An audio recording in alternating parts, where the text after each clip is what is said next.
Perfect time to fall off the chair, my cat. Hello, everyone, and welcome to this most random of things. So it occurred to me, I was sitting down tonight to do my little evening chill out read, and it occurred to me that I have a book to market and I also like to do camera stuff. So I figured, why not do a live reading of my latest book? So, showing it off here, the book is Monster Girl Tamer #1. I power up with every monster girl I defeat. And this is the latest in the Monster Punk Horizon universe. You will notice it is co-authored because Monster Punk Horizon was written under the H.P. Hollow pen name. But this is a spicy book, and so I wrote it also under my Edie Sky pen name.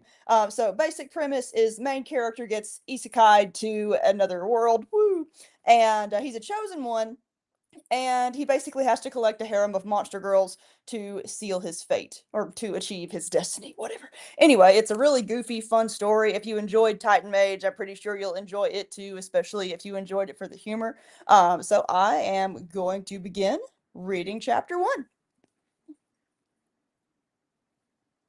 All right. Monster Girl Tamer, chapter 1. Son, it's time for the talk.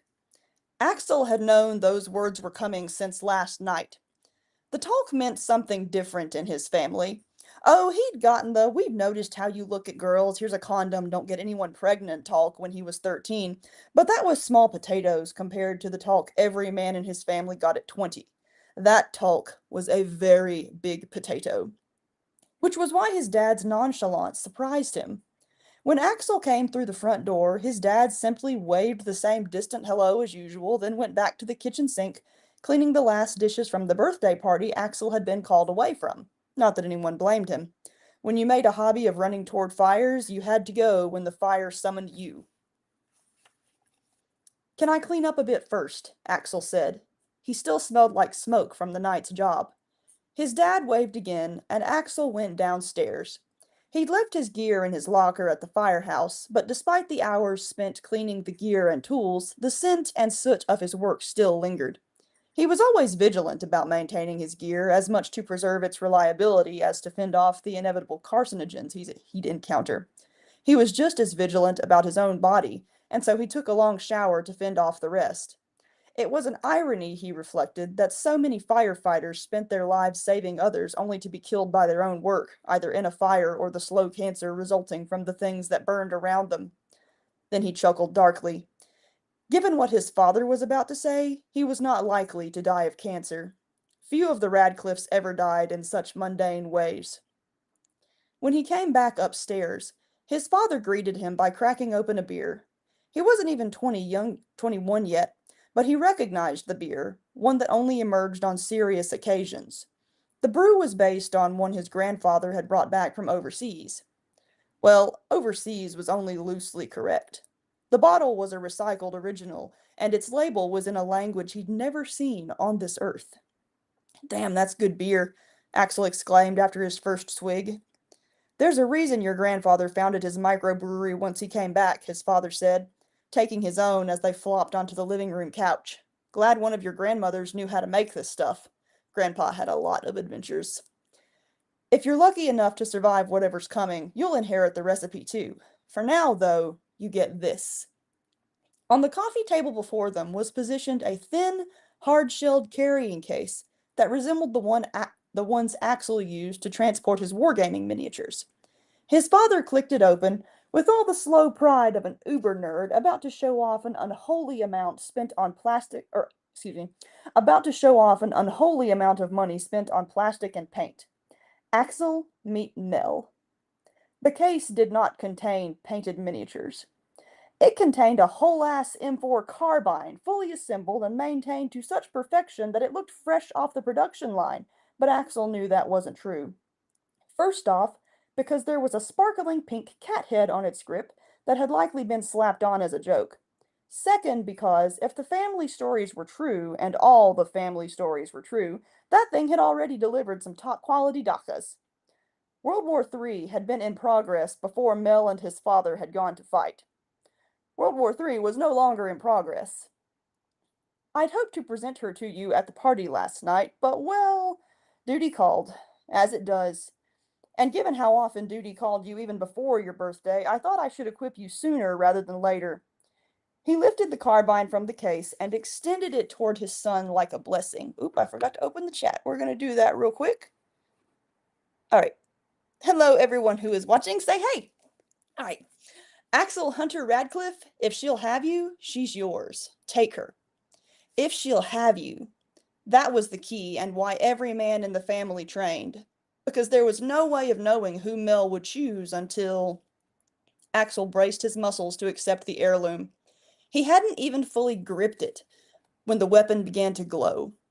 Little streamers of sparkling light whipped off its form and then came back to envelop it like some over-the-top magical girl transformation sequence, but with a badass gun. When the magical ribbons finished encasing it, its shape changed. Its protruding bits withdrew into the main length of the gun, which then stretched out and back in a curve, except for one glob of light. This separated and hovered before him, stretching into a rectangle, no, a cylinder with a strap, which then zipped around to his back.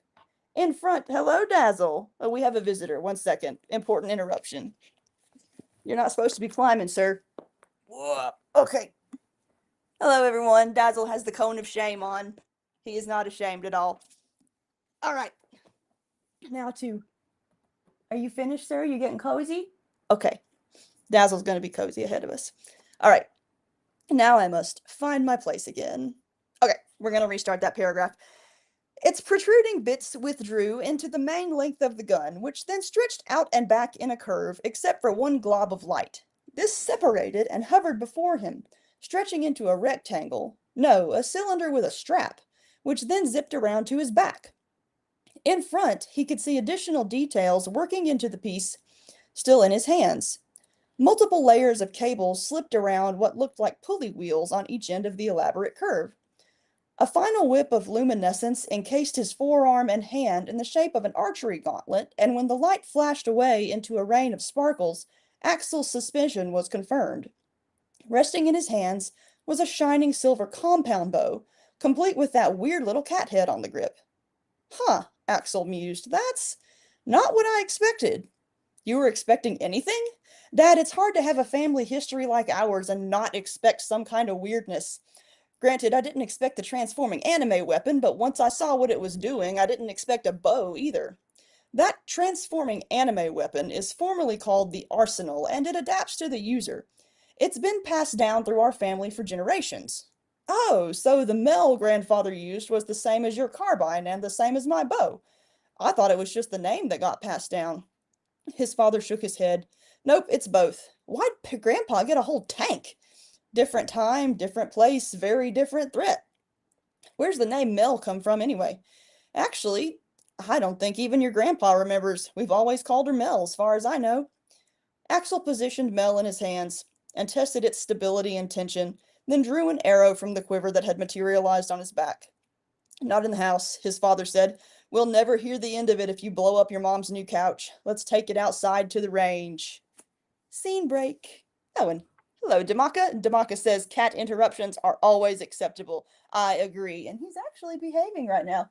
Here, pet for the audience. Enjoy. All right. The range was a bit of a misnomer.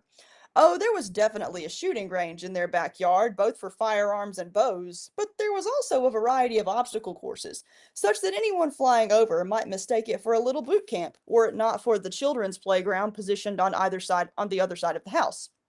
Even that was an intense, elaborate structure, meant to teach its users to fall down hard and get up quick. Both were necessary skills in the Radcliffe family. Axel went to his favorite spot on the archery range, put his beer down, and nocked an arrow to his new bow. He was amazed at how familiar it felt, like he'd been using this very bow since he'd picked up the sport. Our family has a great destiny, son, his father said, creaking down into a nearby lawn chair. I'm aware of that. Hard to miss when your grandpa sucked into a war in another world and your dad fought off the elder gods. World War III had been complicated. It goes back further than that, and it's stranger than you realize. But isn't the short of it that we're all called on to be heroes? Axel asked. It was one of the reasons he'd been given a name like Axel Hunter Radcliffe, in fact. One only had to pay half attention while growing up to realize that, at least once in a generation, Someone in his family earned a place in a history book somewhere. And like hell were any of them going to go down in history with names like John Smith or Chris Jones. His father had lucked out with the somewhat normal sounding name of Byron, but most Radcliffes had names that sounded like they'd been pulled from old pulp adventures, and were expected to live up to them whether they were that generation's chosen one or not. And so Axel had prepared as best he could. It was not as simple a task as it sounded. Chosen ones were an immutable fact in his family, but there were few ways of knowing what the one was chosen for, which meant the best approach was a well-rounded one. Most of the family heroes benefited from physicality, so he'd participated in every sport he could when he was in school. Competitive archery was the only one he'd pursued after high school, but that was primarily because his work in the family landscaping business met a lot of his exercise demands. After defeating the Elder Gods, his dad had wanted to do something low-key. Axel didn't find the job all that fulfilling, though, which was where volunteer firefighting came in. He'd never considered taking the career route because, like most jobs that were essential to the functioning of society, the pay was crap. But it allowed him to both test his limits and, more importantly, to do something meaningful, heroic even. Plus, he couldn't deny that he enjoyed the surge of adrenaline that flooded his veins every time the alert came. He didn't wish fires on anyone, of course, but the joy he felt facing them was real, and specifically, the joy of taming such a volatile force. It was like conquering a part of nature itself. And the money he made off posing for the yearly firefighter calendar wasn't bad either. He let the arrow fly. The cable thumped against his gauntlet with a powerful crack, and the arrow pierced its target with a near silent swish. A good shot, but mundane otherwise. No magical sparkles or anything. He prepared another. "We're all called to be heroes," Byron Radcliffe continued, "but we've never told you the full story, nor what it means for each generation's hero." Axel let the arrow fly. It landed, again a good shot, but again mundane. He suspected he knew more than his father thought. After all, kids picked up a lot when the adults thought they weren't listening. But he also knew his father wanted to tell the story. He'd probably been looking forward to this for years, and so Axel returned to his beer and took the seat next to his dad. It's not it's not that we're called to be heroes, like some holy vocation. It's that we get summoned, and we have no choice in the matter. And we have to make it work because if we don't, awful things can happen. Whatever you're chosen for, you're not destined to win. You'll need to make clever use of the resources available to you. Mel, for one, and let's call it your support staff. The way his father said it suggested there was more to the phrase than allies, namely, the way his eyebrows raised. Some Radcliffes are sucked into conflicts around our world, but not all. Your grandfather was one such exception, summoned to another world to fight a demon king and his four generals. It was a fantastic situation, to say the least, but the thing that got him through it was not his weapon, but his harem. Axel had just taken a swig of beer, and now it shot up through his nose. Did you just say harem? You know the phrase behind every great man is a great woman? Well, when you're in extreme situations, having more can help. Wait, so that was an intentional, organized thing. It wasn't just that Grandpa slept around with a bunch of women on his adventure. Oh, he slept around for sure, but mainly with women who brought some kind of skill to his cause. They were his support as much as his lovers. Even the crazy cat lady? The crazy cat lady was the only one Axel had ever heard described in any detail, and now that he thought of it, something else about her was odd. Namely, that she'd never been described as having any cats. And given what kind of world she'd come from, was one of my grandmas secretly a cat girl? Byron shrugged and took another swig of beer. She certainly had cat in some form, but that's not my point. My point is that he's not the first Radcliffe to succeed because of his harem. You too? Then why do I only have one mom? Because after the Elder God thing was over, she was the one I chose. You don't have to marry them all, you just need to build a harem that helps you win the day. How will I know what my challenge is, then? What kind of skills I need to gather? Axel asked urgently. This complicated things, more than his father realized. Dad, I've always avoided getting a girlfriend because I didn't want to endanger her. I don't know how to flirt. You're a firefighter, just take your shirt off and they'll come. That's not my point. Have you seen the size of my wargaming collection? No girl I bring to my parents' basement is gonna see that and want to stay with me. She will if she's cool. Oh God, I live in my parents' basement too. His father set his beer aside and looked him dead in the eyes. Axel, the only reason we didn't tell you this before is because we didn't want your hormonal teenage self to take advantage of it. Your mother and I have, in fact, soundproofed the basement in anticipation of this day so that you can freely get up to wargaming or not, whatever it takes to build your harem and save the world. Axel froze with his beer halfway to his mouth. He thought he'd had some idea of how this day would go, and it had not involved his father telling him go forth and F to save the world. It had especially not involved the portal. Nonetheless, he became aware of a sudden sparkle beneath his chair. Before he could register that it wasn't coming from Mel, the sparkle whirled around his feet like a circle drawn by a speeding comet. He didn't even have time to scream before he fell, nor before the circle closed, leaving only empty ground and his father, who said, "Huh, that happened faster than expected." And then he drained his beer and went inside. And that is chapter one. So I hope you enjoyed it. Thank you for hanging out with me for this past 15 minutes. And if you enjoyed what you heard, this book comes out on Thursday, 2 days from now. The pre-order link is in the or not in the comments. It's in the event description wherever you're watching. And I hope you pick it up and I hope you enjoy it. Thanks again.